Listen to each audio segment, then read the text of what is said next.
एक कहानी ऐसी भी प्रवीण के साथ।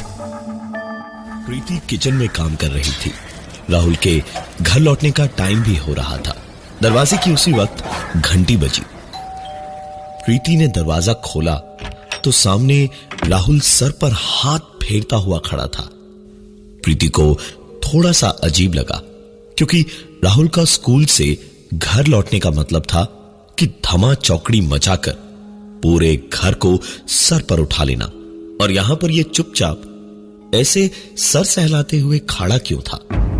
अंदर आया तो प्रीति ने पूछा क्या हो गया उसे। रोज तो उछलता कूदता हुआ आता है, और आज अचानक यह आलम कैसे हुआ। तो राहुल ने बताया कि स्कूल में खेल खेल में झगड़ा हुआ, तो उसी में सर पर हल्की चोट लगी। नहा धोकर राहुल ने खाना खाया और सो गया।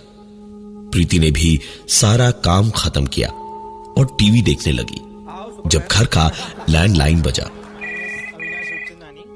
प्रीति ने जाकर फोन उठाया तो उधर से एक आवाज ने कहा, please please help me, please kill me, kill मी।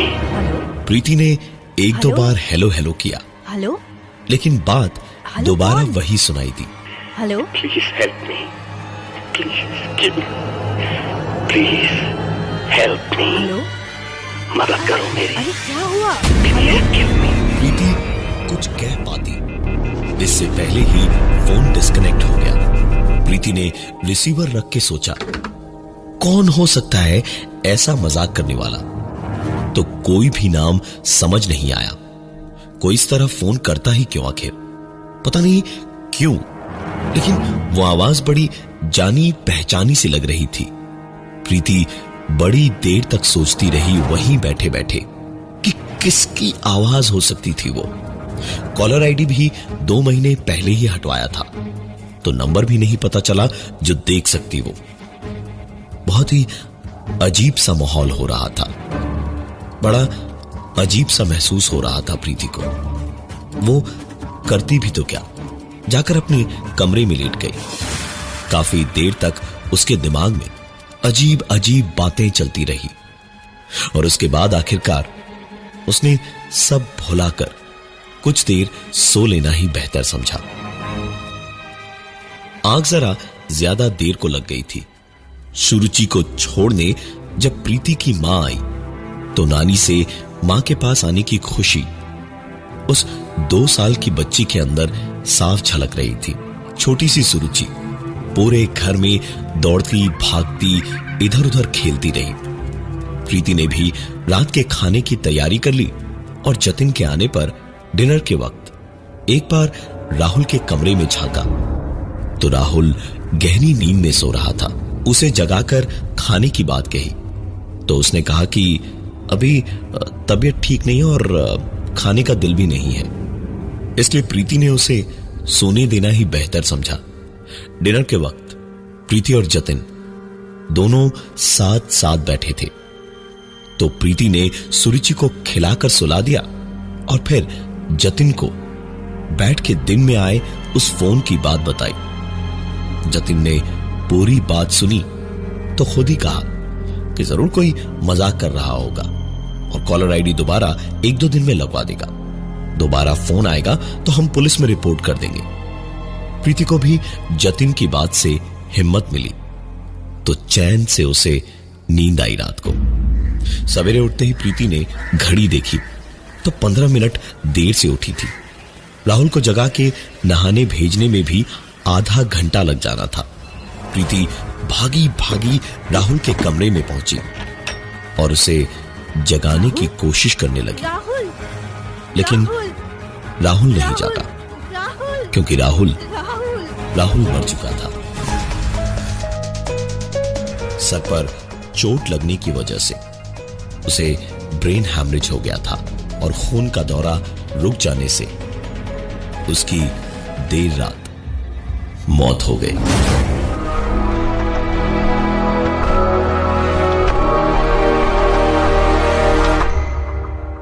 एक कहानी ऐसी भी प्रवीण के साथ। पूरे घर में मातम का माहौल था। 14 साल का बेटा किसी का भी अचानक दुनिया से चल बसे तो और क्या हो सकता है। किसी तरह वक्त बीता। 5 साल हो चुके थे राहुल की मौत को। धीरे धीरे कैसे जख्म भर रहे थे यह समझना सिर्फ उन्हीं के बस का था जो कि इस दौर से गुजर रहे थे।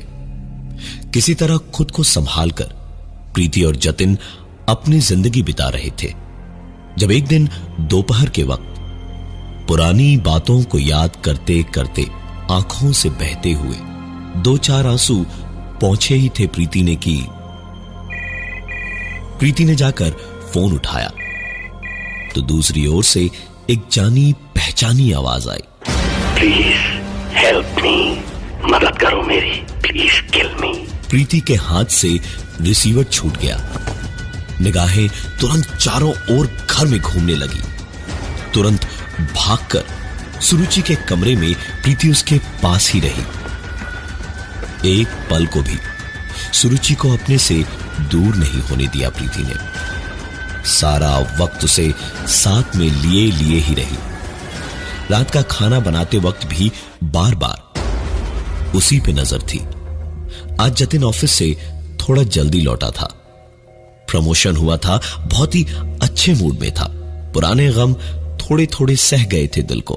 प्रीति ने एक बार को सोचा कि बता दे उसे, लेकिन फिर सोचा कि आज 5 साल बाद कहीं जाकर जरा सी खुशी दिख रही है चेहरे पर। लिहाजा प्रीति ने कुछ नहीं बताया जतिन को। खाना खाकर दोनों सो गए तो 5 साल पहले वाली रात बार बार प्रीति को परेशान किए जा रही थी। प्रीति बुरी तरह पसीने से तर-बतर थी। सांस भी लेने में तकलीफ हो रही थी। लेटे लेटे कभी इधर करवट बदलती तो कभी उधर, पर नींद उसकी आंखों में थी ही नहीं।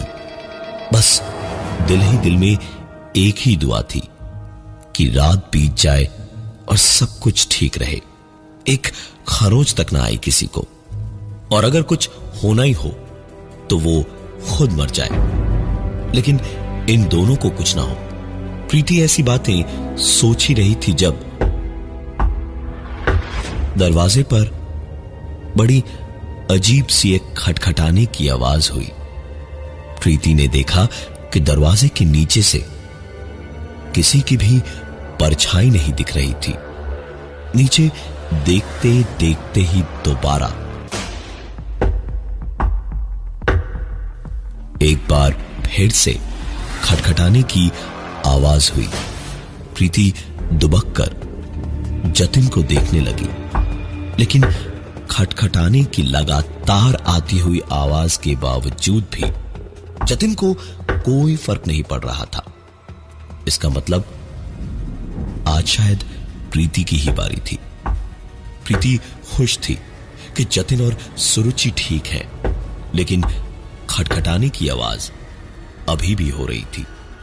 प्रीति चाह कर भी पलंग से उतरने की हिम्मत नहीं कर पा रही थी, लेकिन आखिरकार रोक न पाई खुद को और जोर से चीखी, कौन हो तुम? निकल जाओ मेरे घर से, ये मेरा घर है, जस्ट गेट आउट। प्रीति का बस इतना कहना था कि खटखटाने की आवाज पूरी तरह से बंद हो गई। प्रीति को न जाने कब नींद आई और वो सोने चली गई।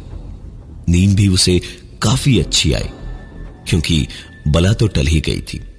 सवेरे प्रीति उठी तो काफी खुश थी। जतिन बगल में आराम से सो रहा था और वो खुद भी ठीक थी। चाय बनाने को किचन में जाने को दरवाजा खोला तो प्रीति की चीख निकल गई, क्योंकि सामने सुरुचि की लाश पड़ी थी। शायद वही थी जो रात भर दरवाजे पर मदद के लिए खटखटा रही थी।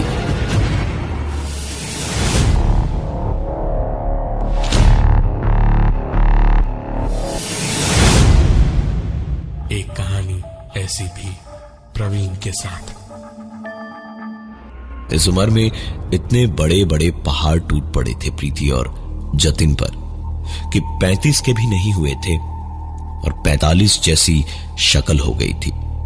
दोनों बच्चे एक के बाद एक अचानक ऐसे चल बसेंगे, यह सोचना ही नामुमकिन था किसी के लिए भी। प्रीति ने सबसे पहले घर का लैंडफोन कनेक्शन हटवाया। जतिन ज्यादातर वक्त ऑफिस में ही बिताता और प्रीति घर में ही खुद को कैद करके रखती।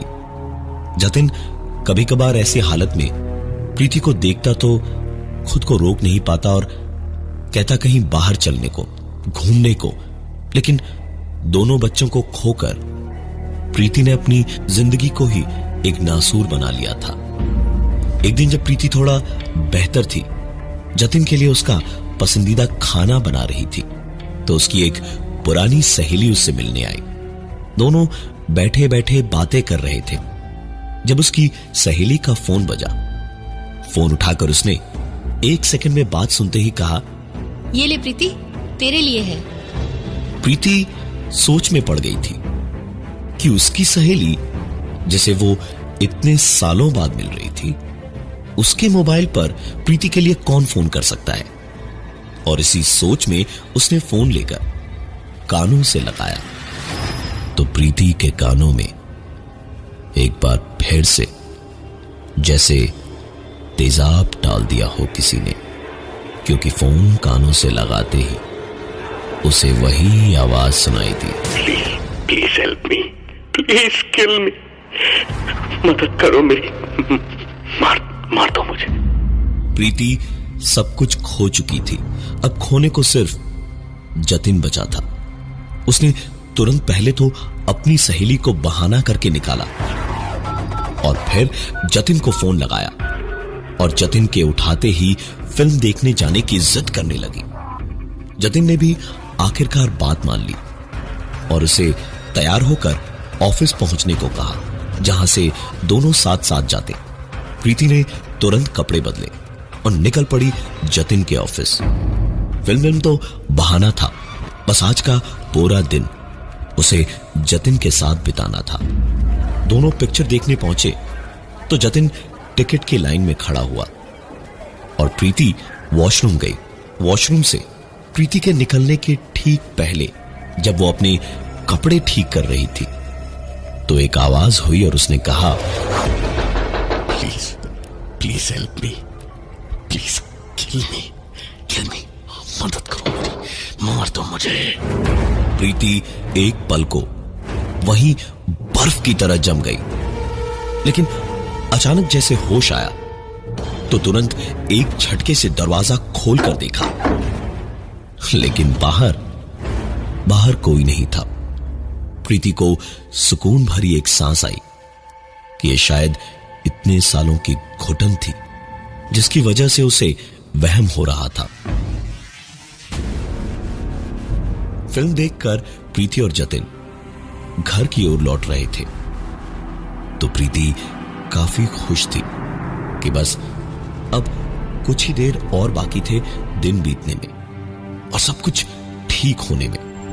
जब घर के गेट से घुसते वक्त अचानक पता नहीं कहां से एक ट्रक डिसबैलेंस होकर आई और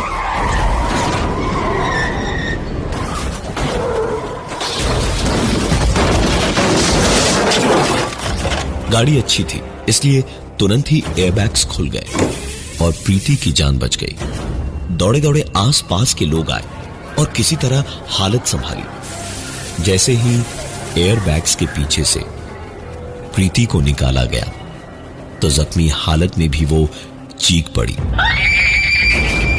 क्योंकि प्रीति के एयरबैग ने उसकी तो जान बचा ली थी, लेकिन जतिन का एयरबैग खुला ही नहीं और जतिन की भी मौत हो चुकी थी।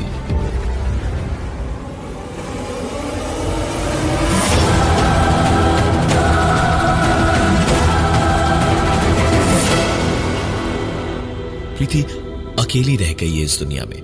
प्रीति के लिए मुश्किल ही नहीं, नामुमकिन था ऐसा कुछ सह पाना। एक मिडिल क्लास परिवार की सीधी साधी लड़की प्रीति, जिसके बच्चे पति सब के सब ऐसे अजीबोगरीब वाकये के बाद चल बसे हो, तो उस पर क्या बीतेगी ये सोच समझ पाना किसी के लिए भी बहुत ज्यादा मुश्किल नहीं होगा। प्रीति ने बुरे हाल में जतिन के क्रियाकर्म और बाकी रिवाज खत्म करने के बाद जिंदगी से आस उम्मीद सब छोड़ दी थी। एक रात की बात है जब तकरीबन 2 बजे प्रीति अपनी नाइट ड्रेस में ही घर से बाहर निकली और रात के अंधेरे में हर डर को दुत्कारती हुई चुपचाप चलती गई और आखिरकार पुराने पुल पर पहुंची, जहां पहुंचकर बिना इधर उधर देखे, बिना कुछ सोचे समझे प्रीति ने नीचे बरसात में उफनती नदी में छलांग मार दी।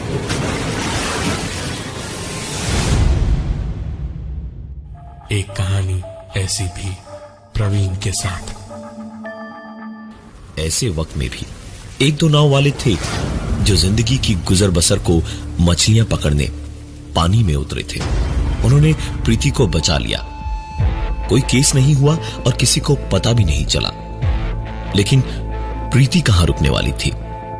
उसने तो मरने की ठान रखी थी। कुछ दिन के बाद जब किसी का भी ध्यान उसकी ओर नहीं था तो प्रीति दौड़ती हुई जाकर 3 किलोमीटर दूर हाईवे के बीचों बीच तेजी से चलती भारी भरकम गाड़ियों के साथ आंख में चौली खेलने लगी।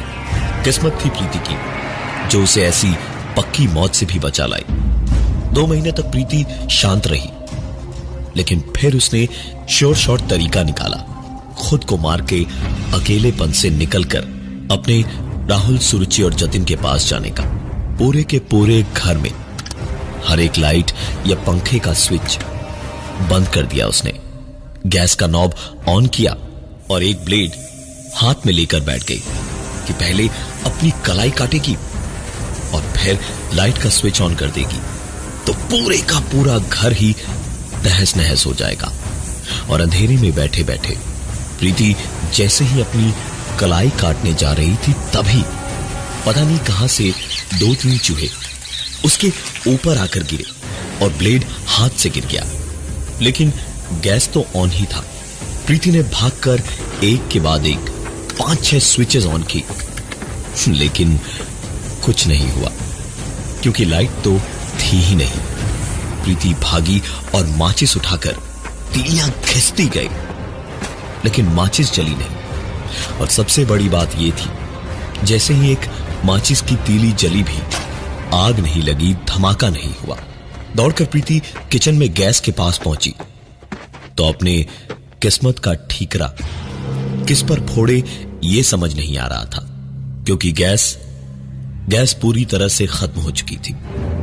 इसके बाद कभी भी प्रीति ने खुदकुशी करने की कोशिश नहीं की। आज कई साल बीत गए हैं इन सारी बातों को, और प्रीति को सब मोहल्ले में लैंडलाइन भुआ कह के बुलाते हैं, क्योंकि प्रीति के मकान में हर कमरे में एक लैंडलाइन फोन लगा हुआ है और उस पर कभी भोले भटके कोई फोन आता है तो प्रीति फोन उठाकर लोगों से कहती है, प्लीज मुझे मार दो, प्लीज किल मी, प्लीज मुझे मार दो। लेकिन हर बार दूसरी ओर से बस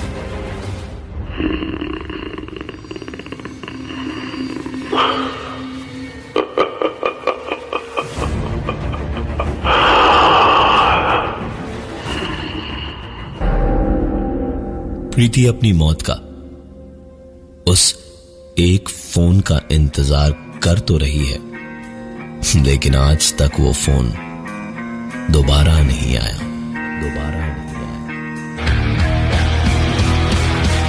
मैं हूं प्रवीण और ये थी आज की एक कहानी ऐसी भी।